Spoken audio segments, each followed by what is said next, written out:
کیا کبھی آپ نے مائی اسٹیٹس کا اردو میں ترجمہ کر کے دیکھا ہے؟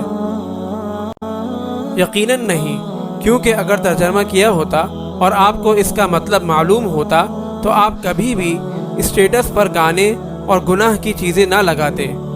دراصل اسٹیٹس انگریزی زبان کا لفظ ہے اور اردو میں اس کے معنی درجہ اور حیثیت کے بھی آتے ہیں۔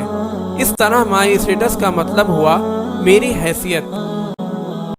اور جب آپ اسٹیٹس پر گانے اور گناہ کی ویڈیو وغیرہ لگاتے ہیں تو اصل میں آپ اپنی اوقات اور حیثیت کی پہچان کروا رہے ہوتے ہیں۔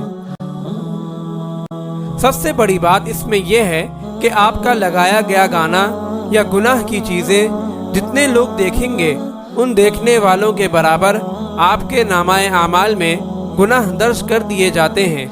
مثال کے طور پر آپ کا اسٹیٹس 20 بندوں نے دیکھا تو 20 گناہ ان 20 بندوں کو جہاں مل رہے ہیں وہیں پر آپ اکیلے کو ان کے 20 اکٹھے گناہ پہنچ رہے ہیں۔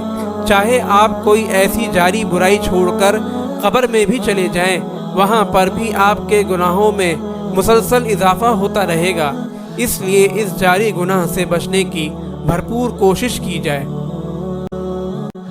اللہ کریم ہمیں نیکی کرنے اور نیکی کو پھیلانے کی توفیق بخشے، آمین ثم آمین۔